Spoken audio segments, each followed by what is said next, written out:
Good day, everyone. My name is Christine Lumarie Reina. I'm a student nurse from Southwestern University of Finma. And for today's video, I am going to perform a return demonstration on the assessment of cardiovascular system. So prior to performing these procedures, you have to gather all the equipments that you'll be needing and perform proper hand hygiene to reduce transmission of microorganisms.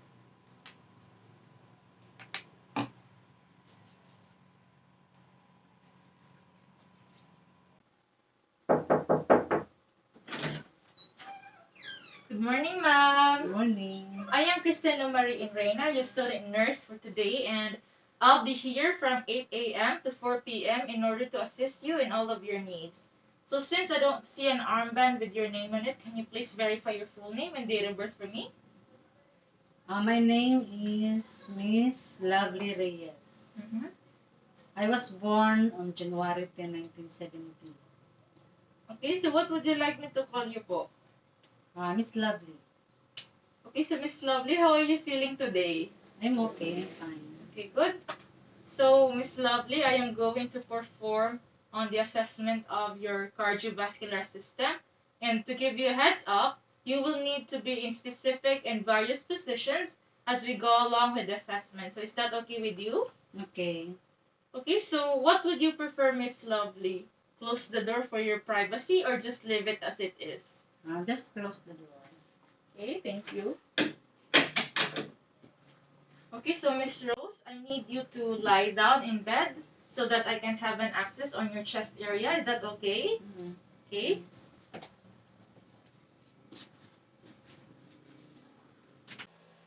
Okay, so Miss Lovely, before we begin, I would just like to ask a few questions before I proceed and do a brief history. Okay, so Miss Lovely, have you had any history of heart attack? No. How about chest pain? No. Palpitations? No. Good. Do you have any difficulty breathing? No. Have you ever had incidents of high blood pressure? No. How about loss of consciousness? No. Do you smoke? No. Do you drink alcoholic beverages? Occasionally. Okay, good.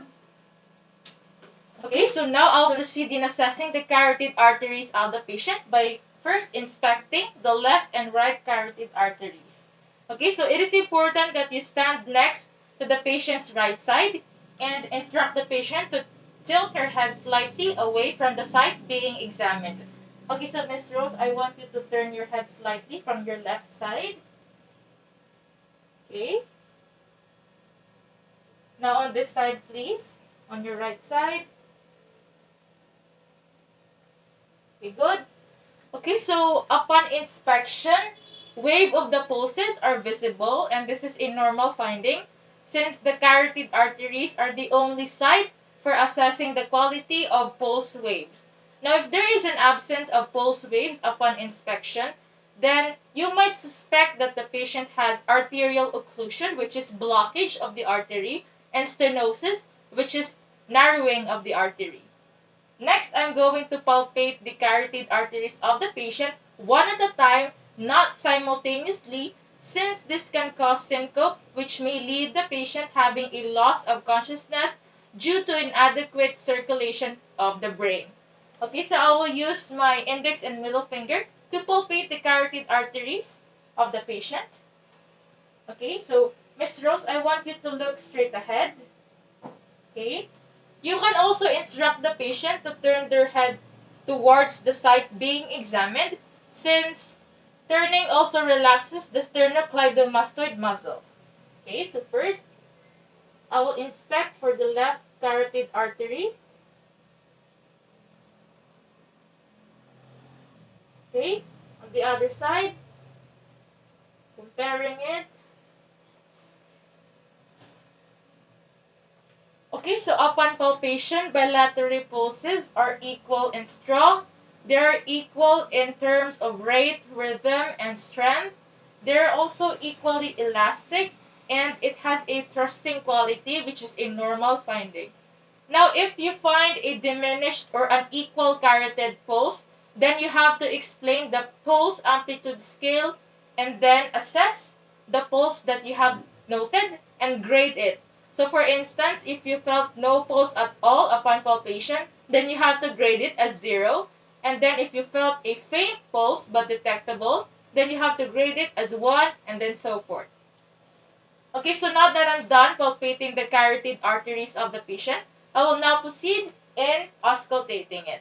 So for the first procedure, I'll be auscultating the carotid arteries using the bell of the stethoscope to be followed by the diaphragm.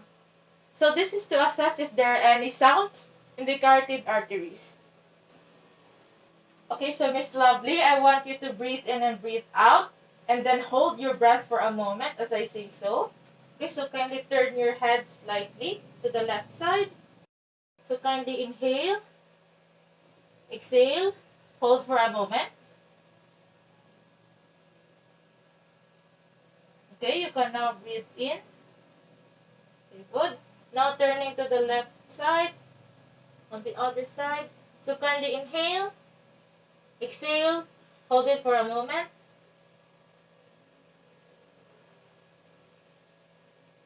Okay, good. You can now breathe.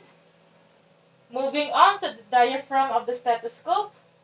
I will just warm it.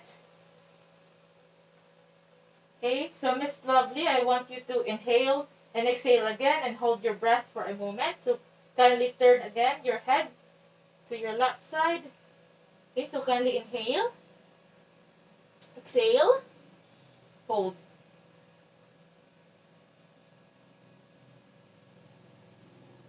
Okay, now on this side, on your right side, can you turn your head slightly? Now inhale, exhale, hold.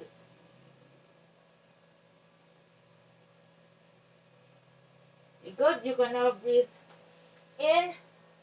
Okay, so upon auscultation, I don't hear any sounds on your carotid arteries, which is a normal finding. Now, if you note any sounds upon auscultation, then this is classified as brewy or blowing sounds. So this might indicate that there is arterial occlusion in the arteries or blockage, or also this might indicate that there is a narrowing on the arteries, which causes a turbulent blood flow, thus resulting for a brewy sound on the carotid artery. So you have to take note of that. Okay, so now that I'm done inspecting the carotid arteries of the patient and also palpate and auscultate it, I will now proceed in assessing the neck vessels of the patient and observe for any jugular vein distensions and pulsations as well. So it is important that you examine the right internal jugular vein since this has a more direct anatomical path in the right chambers of the heart. Okay, so for this procedure, I'll be inspecting the jugular vein on the patient's neck and use a tangential light source for better visualization. So instruct the patient to turn their head slightly away from the site being examined. Okay, so Miss Lovely, I want you to turn your head slightly on your left. And then I'll be inspecting for any jugular vein distensions and pulsations as well. Okay, so upon inspection, I don't see any distension on your jugular vein, which is a normal finding. Now, if bulging vein is observed and noted, then you have to lift the patient's head 30 to 90 degrees and measure it using a paper and centimeter ruler. Now, you have to take note of the bulging vein and then locate the highest available point of distension and make sure that the paper and the centimeter ruler is in right angle. Okay. So now I'll proceed in assessing the precordium or the heart of the patient. Okay, so Mr. Rose, I need to have an access on your chest area. Is that okay with you? Okay. Okay.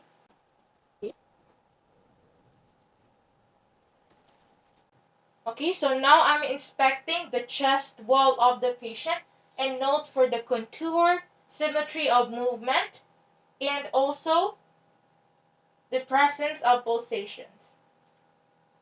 Okay, so upon inspection, the chest is symmetrical. No signs of retractions noted. I don't see any exaggerated lifts or heaves, which is a normal finding. Now, heaves are actually strong outward thrust of the chest. So if it is noted and observed, you have to take note of that. Okay, so now I'll be palpating the chest wall of the patient in sequence of the anatomical regions, starting off with the aorta, pulmonic, tricuspid, and then to the mitral area. So I'll be palpating to assess for any presence of lifts or heaves. So for this procedure, I'll be using the palmar surface of my hands and alternate it with the fingertips of my hands. So I need to have an access on your chest area. Is that okay with you, Miss Rose? Okay. Okay. Okay, so starting off here in the aortic area, which is located in the right sternal border at second intercostal space. Moving on to the pulmonic area, which is located on the left sternal border at second intercostal space.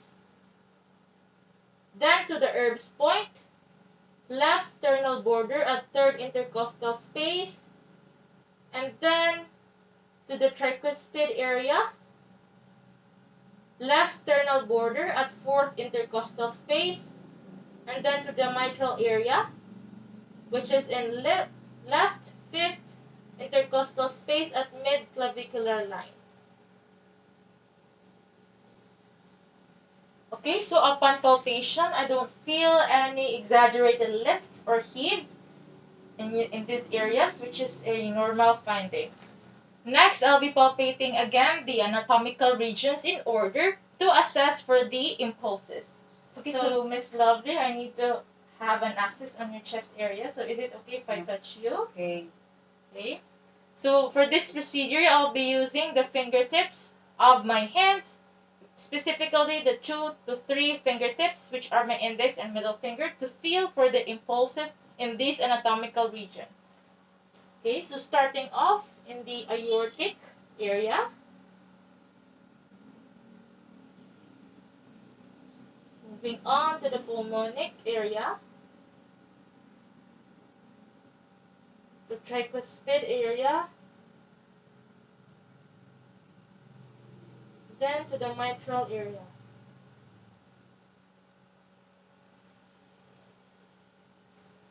Okay, so upon palpation, I don't feel any pulsations except for your mitral area, since the beating of the heart is present in your apical area, which is a normal finding.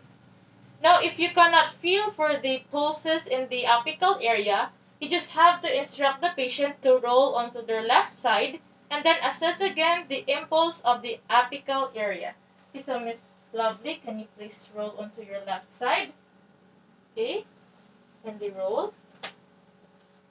Okay, and then I will assess the impulses of her apical area where the patient is in left lateral recumbent position. I will use still my fingertips or finger pads to palpate for the impulse. Okay, good. You can now roll back to your side. Next, I'll be palpating the epigastric region of the patient to assess for any pulsations. Okay?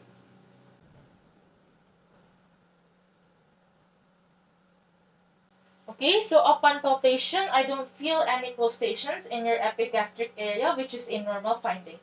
Now, if you felt any pulsations or lifts or heaves in the epigastric region, then you may suspect that the patient has aortic abnormalities and you have to take note of that.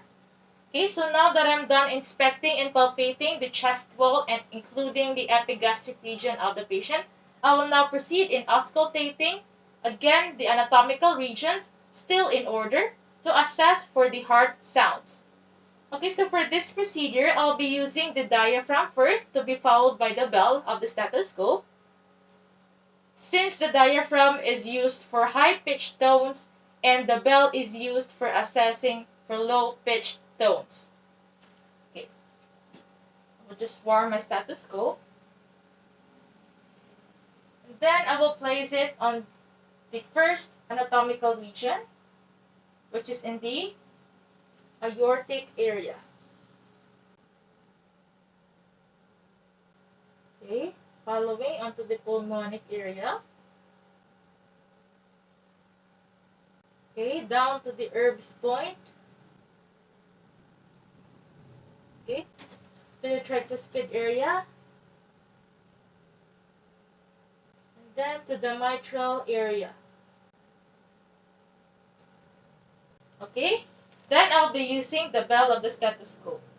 So for this procedure, I'll be using two approaches. One in supine position, and the next one is the one where the patient is in sitting position. Okay. First in the aortic area, moving to the pulmonic area, then to the Erb's point, the tricuspid area, and then to the mitral area. Okay. You may also instruct the patient to roll onto their left side to assess for a low-pitched tones in the apical area and determine the rate and rhythm of the pulse on the apical area. Okay. So next, I'll be doing the second approach where the patient is in sitting position. Okay, so Miss Lovely, can you sit? Okay. Okay.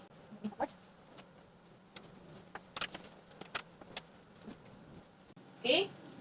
Still, I'll auscultate again and listen for the heart sounds, starting off first with the diaphragm. We'll just warm the stethoscope and then auscultate it first in the aortic area in the right sternal border at second intercostal space. Okay, moving on to pulmonic area at left sternal border at second intercostal space. Then to the Erb's point.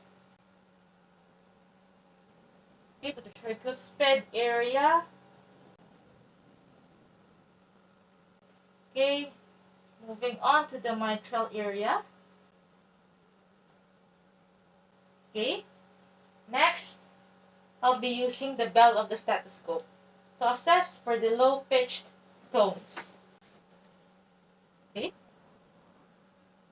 starting off with the aortic area, moving on to pulmonic area, next to the Erb's point,